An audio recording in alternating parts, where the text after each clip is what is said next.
Right, I've done all the mini put on the outside and the inside. It's black mini put, looks grey. Obviously it's scuffed up, it isn't sanded up yet properly.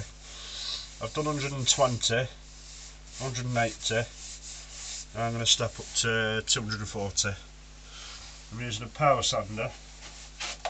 Wow, it's a battery drill with the Robert Sorby sanding arbor, with the neoprene pad on the front to make it a little bit softer, so it's not as so it's nowhere near as hard as using the main pad.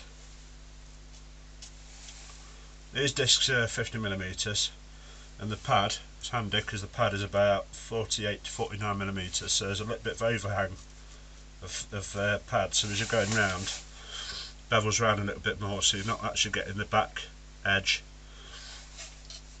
You haven't got the risk of the back edge hitting the wood.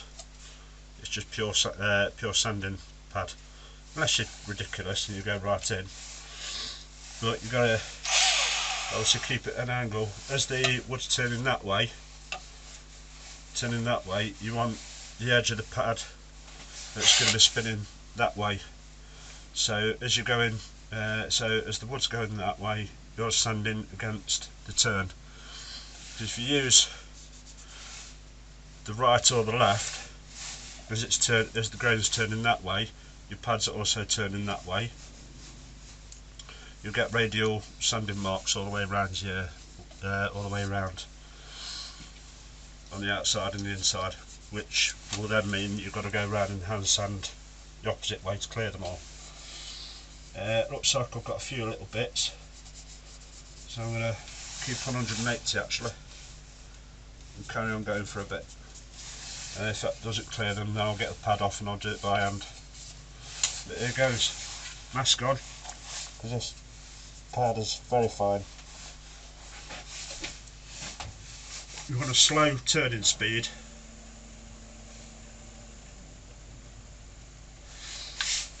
and the fastest speed that you can get on your drill.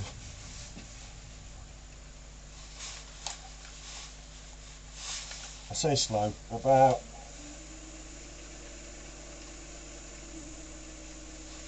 500.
Cleared them all out.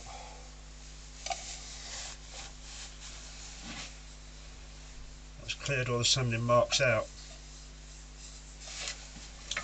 To double check, what you can do, just get a bit of paper towel and some methylated spirits.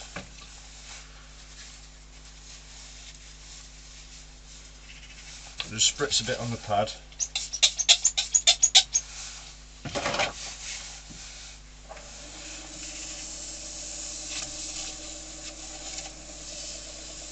Rub it in and then spray a bit more in.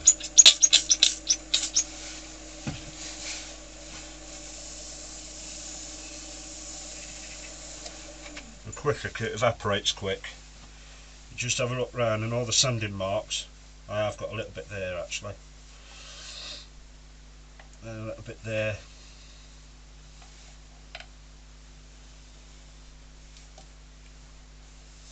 so I can spot sand that.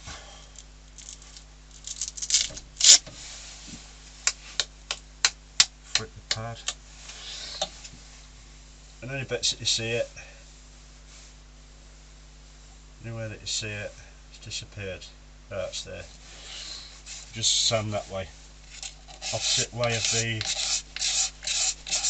lines.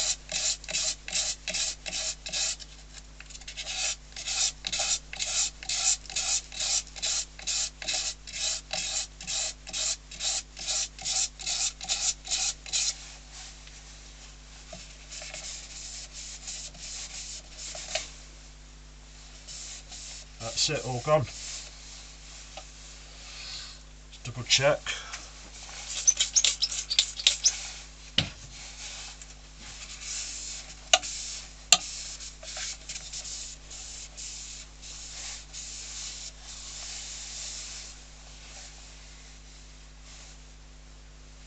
You normally get them on the side of the bowl where you've got a cove, because it's a lot harder to sand to get round that transition with a pad. The middle isn't that much of a problem because it's very easy to get across it as it's going round to get the pad to go the other way, but on the transition it's a little bit, it's easy to wobble the drill a little bit. That's it, check the outside now.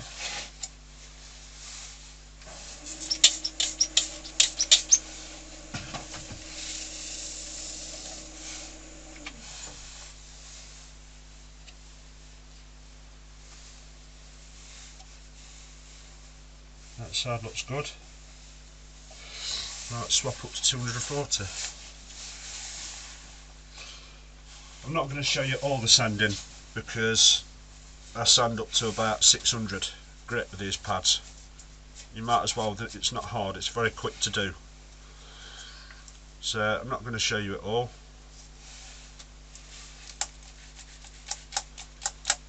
I'll speed this one on and then I'll come back to you after I've got up to about 600 grit. Mask back on.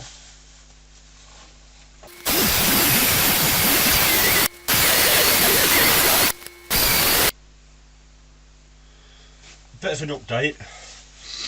Wood's obviously natural, milliput isn't. So when you're going around with the sandpaper, it's easy-ish to get the wood nice and without concentric lines by going over in the opposite direction with a pad by hand. But the milliput, it's a little bit harder because pure colour. It's just one shade. It's very easy to pick out the lines, the sanding marks. So what you've got to do is, if you pick up any sanding lines in the wood, that's easy enough to go the opposite way and get rid of them. But the milliput, you do the same, but ever so softly.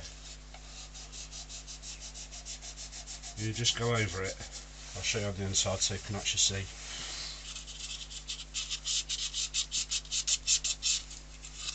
You go over one way then the other.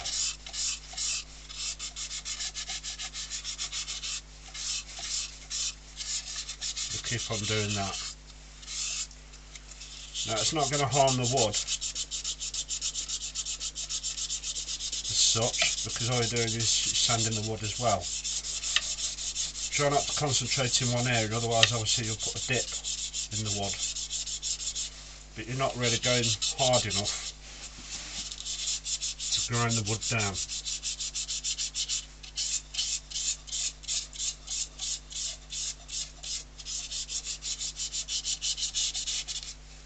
You'll keep on doing that, and hopefully when you get up to a high enough grit,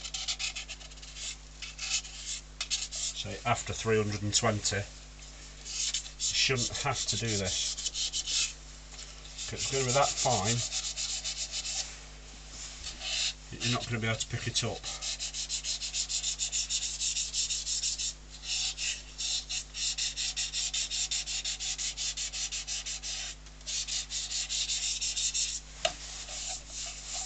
you wet that with methylated spirits once you've been over a few times.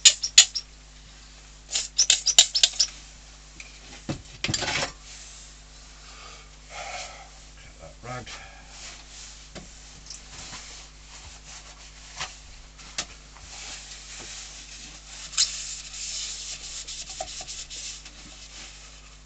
You can't see them. Don't forget, obviously, when you're sanding, ever such fine particles goes in, stays in a line from where you've been sanding. Effectively, you're just dragging dust into a line. So it looks like a sanding mark, but most of the time it isn't. And that's it. Just check the other side. Yeah, the other side needs to do that. So I'll come back to you. So that's another thing as well. You've got to be careful when you're sanding. So I'll come back to you now when I'm up to 600 to 800 grit, somewhere around there. Alright, I'm ready, at last. Took me a while to put sanding sealer on it. I'm going to put an abrasive paste that I made to sand it up higher, up to thousands of grit. Not sure what it actually goes up to, and then start putting the wax on, oil and wax. So I'm going to put 2 coats of sanding sealer on. Just kitchen towel, paper towel, just some cheap stuff. Get a board or something just to stick under the piece on top of your lathe, so any splatters or drips doesn't go on the cast iron.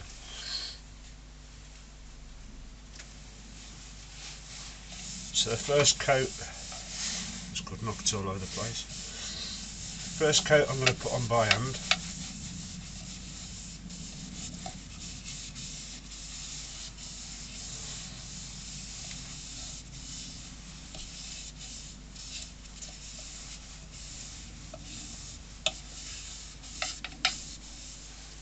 There's some on the outside.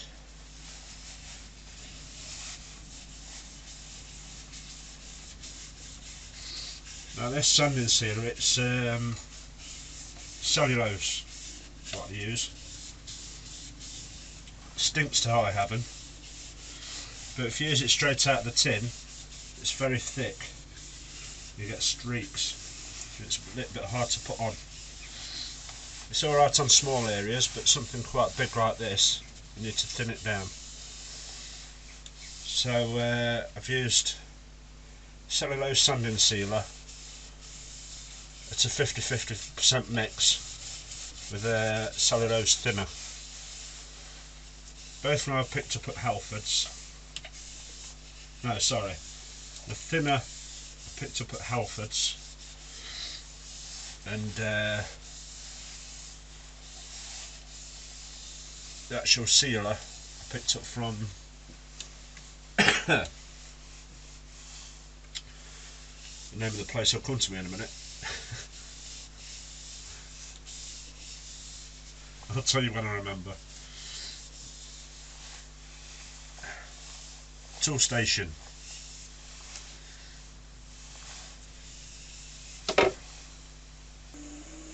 I don't want to spin it too quick because I made a little bit of a mistake, something I didn't think of. I put methylated spirits round and I put a fair bit on. I wanted to continue sanding. It was too wet with the methylated spirits. It wasn't drying quick enough for my patience levels. So I whacked it up to about 2,500 RPM, about 2,500. When I stopped it, I've got some streaks. I thought, what's that? It's actually sap. Even though it's quite thin, I thought it was dry enough. There was, because of the centrifugal force, a little bit of sap was coming out and it started to dribble down the side and it stains. So then I had to sand all that back again.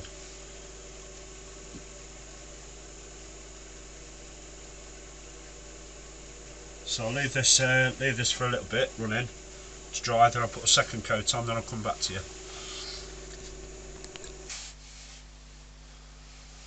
Now it's onto the abrasive paste. I'll stick a link below with the name of the guy that I got the formula from. But this abrasive paste, it's he used Tripoli. Name of the guy is Daniel Vilarino. He used Tripoli powder for the abrasive part of it, which turns it like a brown ochre colour, like a browny red colour, which is fine if you want to darken wood, and it does give a very nice finish. But what I've done is I've got a grey mixture. I thought it was going to turn that white, but it's turned that grey and that pumice. I used two different grades. I used 320 and 320 double F. I think it was something like that. And it's clear oil, beeswax, and the abrasive powder. That's all it is. I can't remember off the top of my head now the mix that you do, but I'll stick a link below to the abrasive paste video, so then you'll be able to have a look at it and make your own. There's various abrasive paste products on the market, but it's very expensive.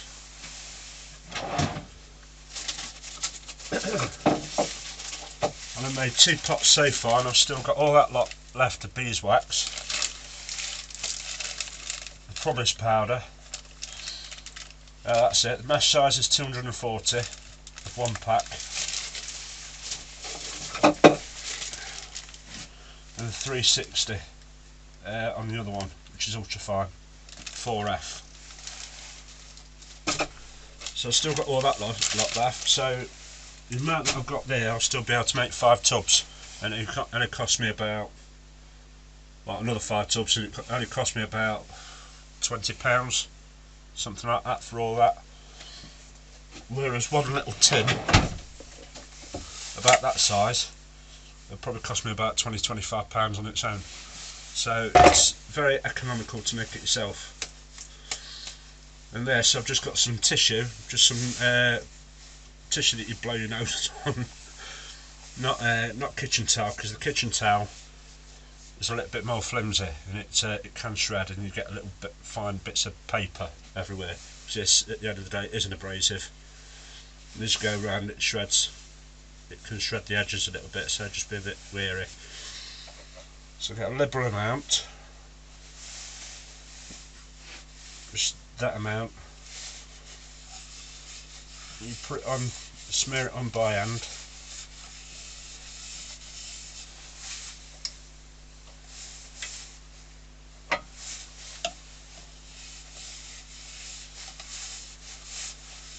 Try not to keep it heavier on one side than the other on those sections. Even though you're going to go around with the lathe on in a minute anyway to spread it, best to keep it even.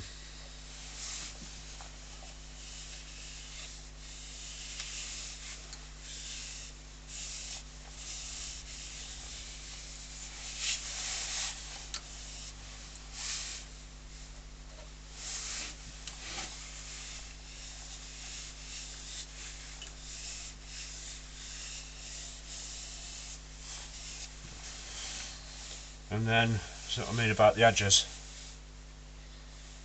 So I'll fold that back in, fold that into a pad, put a tiny little bit more on, and I'll turn the lathe on.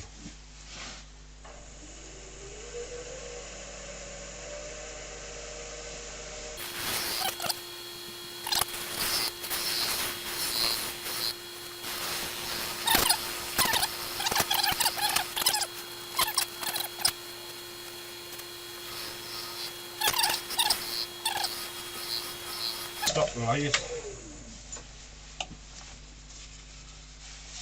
like a ball of it. Just go around in the opposite direction, especially on the sides. See, opposite direction, you're just rubbing the lines out.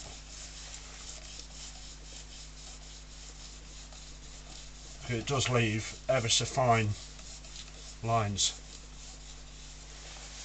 in your finish.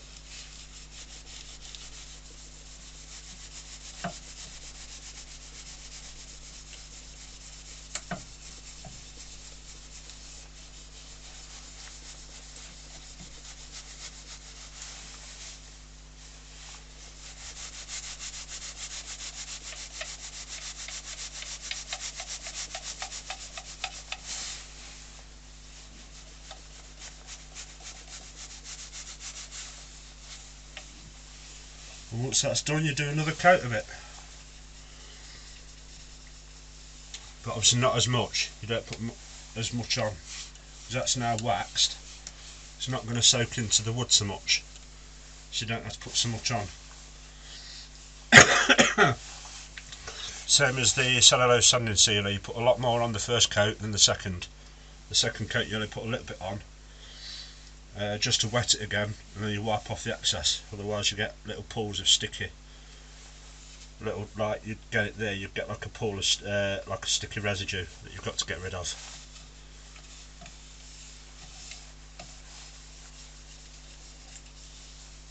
So I'll come back to you after I've done the second coat.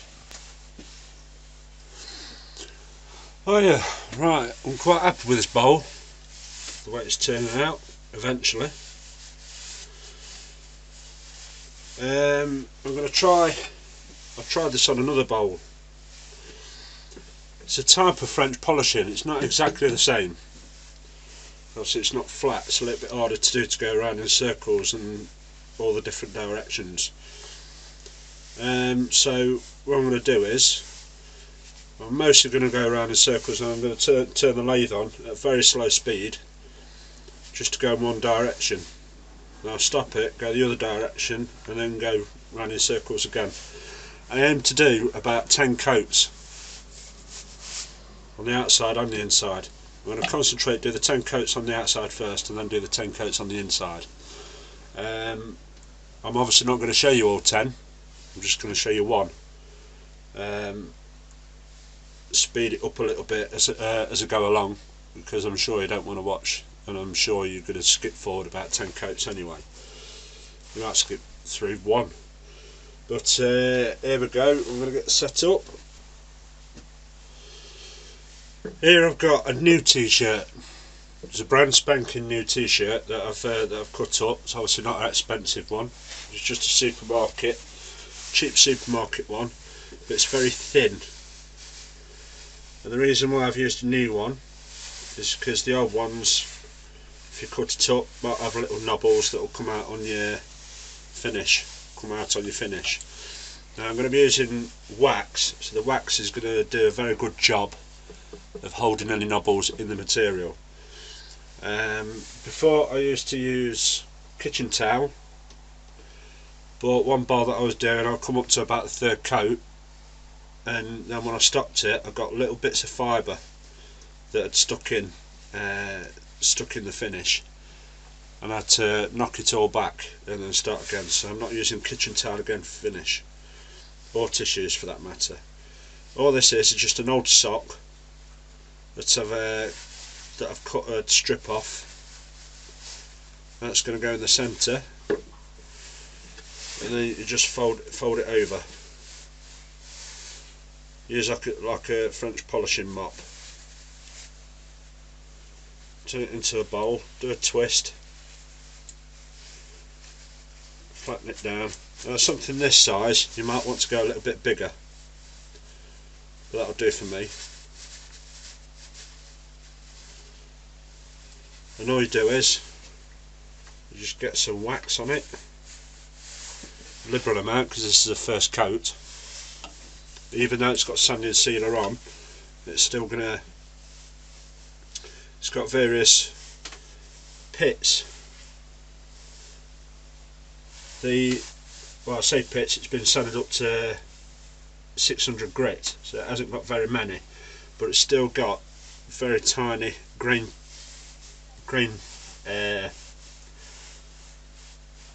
pores. So this is going to do a pore fill. The abrasive paste has done a very good pore fill, but this is just going to finish it off, and then subsequent coats it's going to have a little less wax and a little less wax, and then it's going to be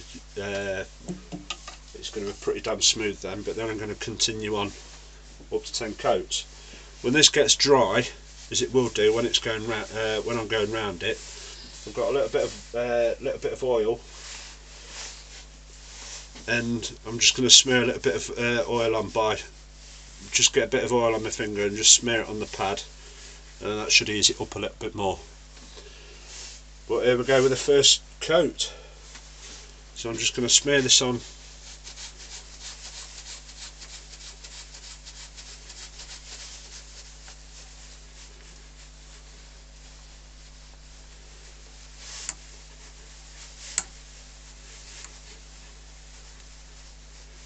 A little bit more. A little bit of dust off it. Turn it on a slow speed. Slowest speed that your lathe will go. Mine's about 180. It can be a little bit slower, but you get that. About 180. Just to get it even. Not too much pressure, so I'm not cleaning it off yet.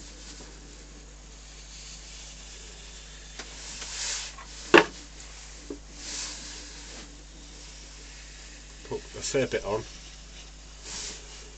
and stop it and go around by hand again. This is basically rubbing it all into the pores. Get a little bit of oil.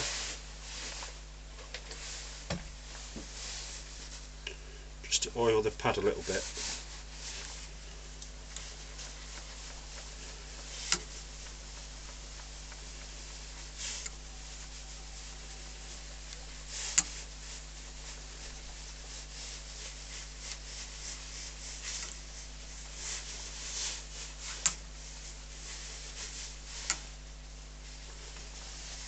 Very dry because it's the first one.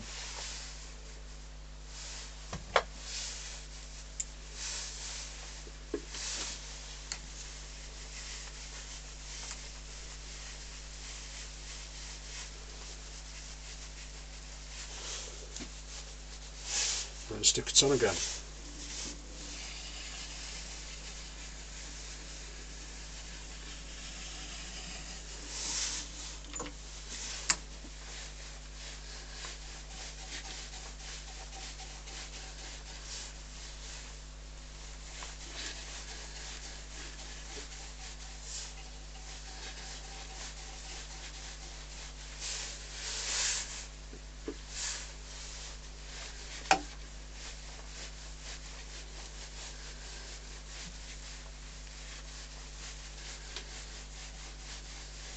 Plus this is a new pad as well, new cloth, so it's soaking into the cloth as I'm going along. Say soaking, it's being pushed into the cloth. So doesn't look like there's a fantastic amount there. There's a fair bit.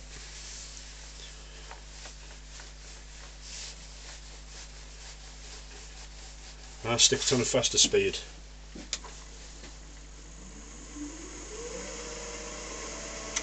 Something about 1,000. I'm going to go and buff it.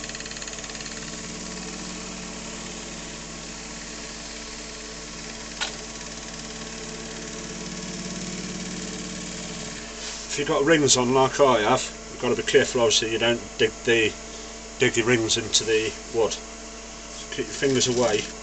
The whole idea is I'll just stick my finger behind like that, and I'm pushing in just with one finger. You can see it getting shinier now.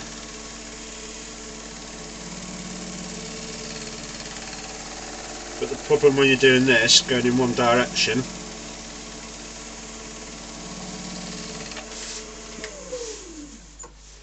is you get lines.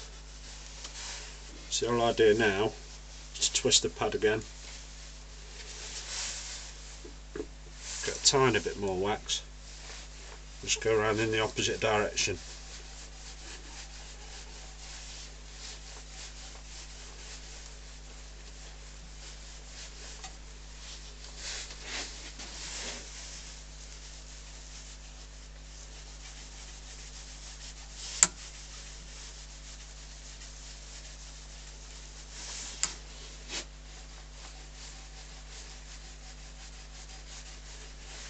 Just easing it in.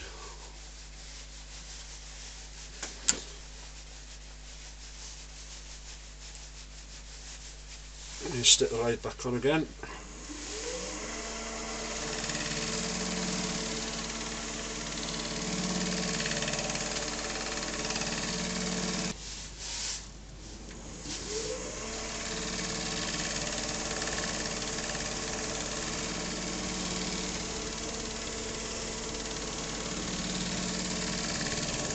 As you're going along, you might be able to pick it up in the video.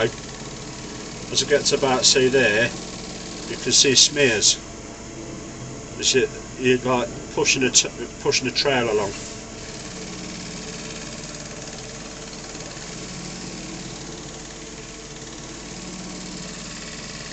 A bit of oil.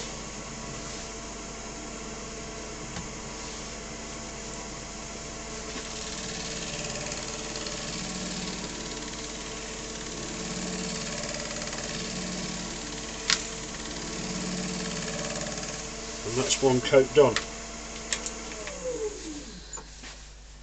Just go around again.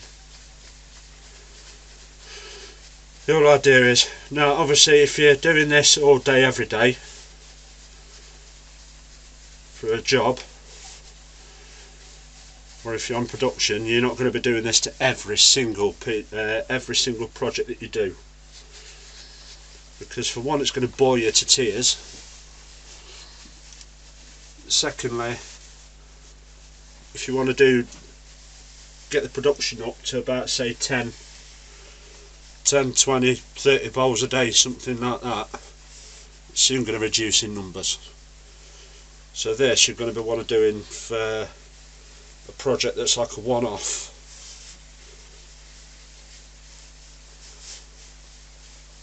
Or a really nice bespoke piece or unusual piece that you want to really have it pop. This is just one coat and this is coming up nice and shiny. After doing it, getting about 10 coats on, it's going to be very, very shiny. But it's going to have a very nice lustre to it as well.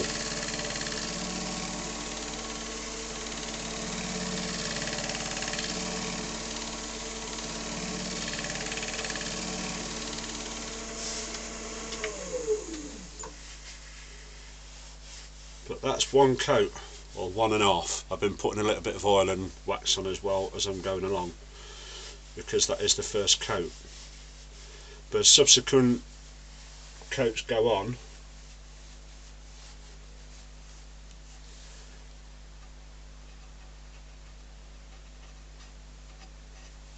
I'm getting patches here.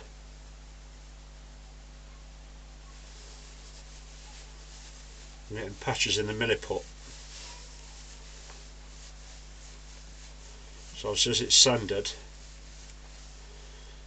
the wood or the milliput might be slightly higher. The wood might be slightly higher than the milliput, or the milliput slightly higher than the wood. So you get little ridges, so it pulls in little lines. So yeah, you've got to be careful there and make sure that it's all level.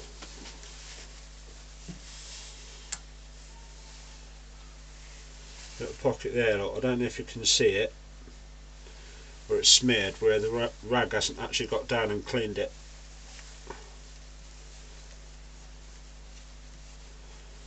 So it's nice and level.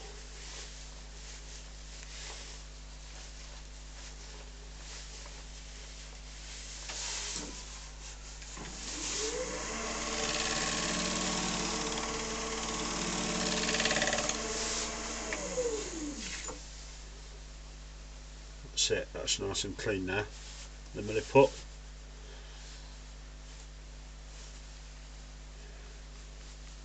Once it starts to build, it's going to build. This project is over.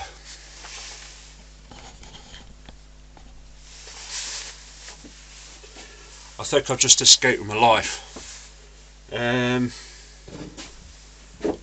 Looks nice, don't it?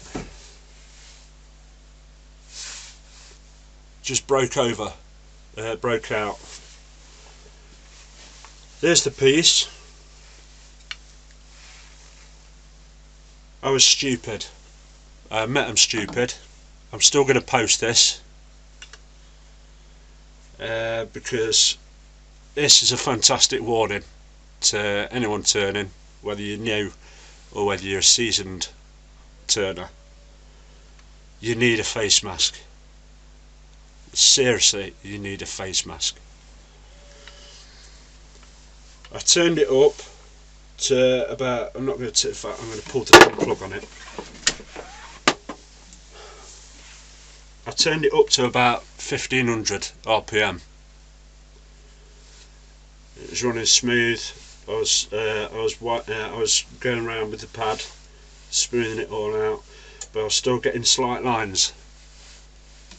So I thought, instead of being sensible and just moving the pad slower across, I thought I'll speed it up. Speed it up to about 2500 RPM. Anyway, I was going along with the pad, all of a sudden, bang! It exploded out, and of all the places where it could have broke out, it could have been spinning. So actually, I'm quite surprised. That's quite a clean break, and I might super glue that back together again. But I'm going to finish it by hand. I'm not going to finish it on the lathe. If it had broke out there, it would have hit me smack in the face. It would probably took my nose out, took my teeth out, and everything. Would have made a right mess. But I've been wheezing for about half an hour. It broke out and hit me in the rib. It hit me just there. I can still feel it, right in the rib. It hasn't broke my rib because I can move around, I can bend down, I can breathe, and there's not a stabbing feeling. But that was damn lucky. So as a warning, I'm still going to post this. This is the end of the project, as far as I'm concerned for now. This is going to sit for quite a while. I might just super glue it, get another Dremel bit, grind that, smooth it all off with the Dremel, finish it by hand. But that is going in the to-do cupboard. I've got a drawer at the bottom of here with all little project bits.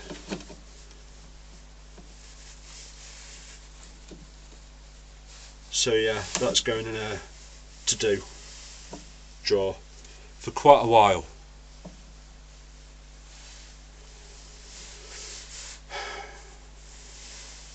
That is frustrating. Very, very frustrating, but it could have been a hell of a lot worse. Could have ended up in hospital. Or worse than that. 2500 RPM with a bowl that's got splits and cracks in it. That's just ridiculously stupid. And 2500 RPM for a bowl that size as well. It's not needed. Oh yeah, I just thought I'd work it out because I've never really thought about this before. The actual speed that the wood is turning, like the outside diameter of something, a specific diameter, versus the RPM. So what I've done is I've worked it out as the diameter of the piece was 25 centimetres, approximately 25 centimetres. Times that by pi which is 3.14 is pi, approximately. That's 78.5 centimetres. So the full circumference of the piece was 78.5 centimetres. Times that by the RPM, which was 2,500, that brings it up to 196,250 centimetres per minute that's turning. You divide that figure by 100, that gives you the metres. The piece, when it split off and hit me, was travelling at 1,962.5 metres per minute. Times that by 60, that's 117,750 metres per hour. You obviously divide that by 100, and that gives you the kilometres per hour that piece hit me in the chest, which was 117.75 kilometres an hour. Which is, I've worked that one out as well, converting kilometres to miles per hour for old money for people in Britain. That's 73 miles an hour. So that piece of wood that weighed probably half a kilogram, probably about 500 grams, something like that, hit me at 73 miles an hour.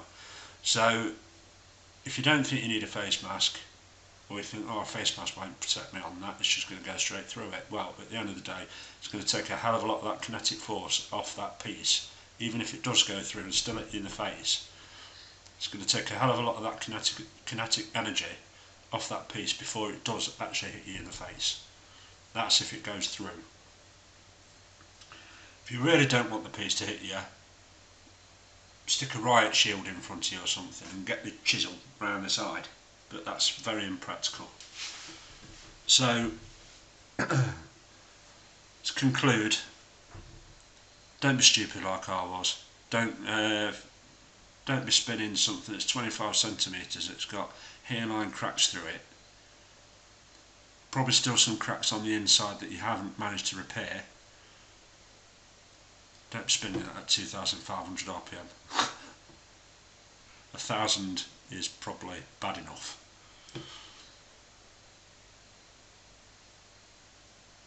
Yeah, I think I'm a very lucky bunny. So, see you later.